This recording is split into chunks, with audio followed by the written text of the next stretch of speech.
see it or feel it. Foldable phones have had one massive, incredibly annoying flaw since day one, but Oppo claims they've just fixed it. Today, we're looking at the brand new Oppo Find N6. We're putting it head to head against last year's Oppo's Find N5 to see if the improvements actually run through the entire phone or if it's just a lazy, very expensive update. Let's get into it. By the end of this video, you'll know exactly if you should spend your hard-earned money on the Find N6 or if you're better off holding on to your money and spending it on other competitors. But first, I genuinely didn't even order this phone. When I saw the original announcement, I thought it only came in one specific color that I absolutely hate. I was ready to skip this entire generation. But before we turn the screen on, we need to talk about this brand new design and how Oppo saved it at the very last second for me. Let me show you what I mean. Let's start with how this phone feels in your hand, because this was the Find N5's absolute superpower last year. The Find N5 blew everyone away last year because it was an impossibly thin 8.93mm when it was folded shut. It honestly felt like a completely normal everyday smartphone in your pocket, and they were the first ones to do it in my opinion. Oppo knew they had a winning formula. They didn't mess with the physical dimensions. The Find N6 is exactly 8.93mm thick when closed and a razor thin 4.21mm when you actually open it up. It's literally the same thickness as the N5. But here's the crazy part. They actually managed to make the Find N6 even lighter. The N5 weighed in at 229 grams. It's not heavy anyway, but the N6 dropped that down to just 225 grams. It might not sound like a massive difference on paper, but when you're holding this device over your face in bed reading articles, probably watching videos in my case, your wrists will absolutely feel the difference. It's perfectly balanced. Now, that design choice that nearly made me return it. The N6 comes in two colors, Blossom Orange and Titanium. I cannot deal with that goldy orangey metal on the Blossom version. I really can't. It's not my taste at all, but I'm sure some of you will love it and how loud it is. Therefore, I decided to go for a much more subdued, clean titanium color. Honestly, I just wish they just made like a nice dark blue color just to match the rest of my clothes. Beyond the colors, Oppo added something entirely new to the side of the phone. You get something called a snap key.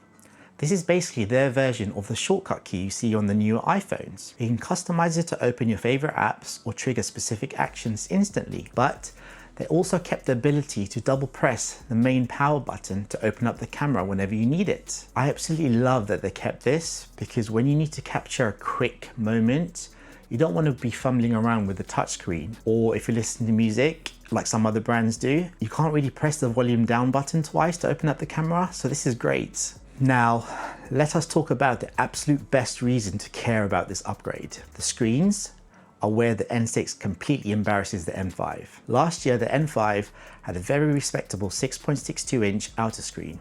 It was great, but the N6 takes that exact same outer screen and cranks up the peak brightness up to 3600 nits. Now, we've seen some ridiculous phones recently claiming over 6000 nits of brightness, and that's fair, but I think the N6 absolutely does not need to hit those crazy numbers.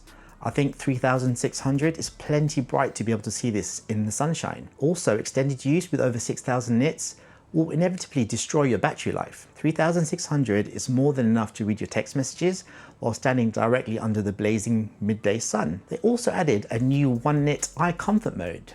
When you're in a dark room, the screen can dim down to practically nothing. This is great for low-level reading, but honestly, you really shouldn't be staring at a phone in the pitch black at night anyway. But the real magic happens when you unfold this device. Both the N5 and the N6 gives you a massive 8.12-inch inner display. However, Oppo has introduced something truly revolutionary here. They're using an industry-first 3D liquid printing technology. Basically, this covers up the tiny microscopic imperfections inside the crease to make it practically invisible. On the N5, you can still feel a slight dip if you ran your finger across the middle. On the Find N6, it's entirely different. Simply unfold the phone and the crease literally starts to smooth itself out gently over time. It's completely flat. It feels like a single, flawless sheet of glass. Finally, this inner screen also officially works with the Oppo AI pen, but I still need to pick one of those up to see how the hard plastic tip actually fares when dragging it across the new zero fill crease. Hopefully I'll get to test that soon. So, We have a brighter screen and a disappearing crease. But how does a phone this thin power all of this without dying by lunchtime? The Find N5 had a 5,600 milliamp hour battery. It easily got you through a normal day.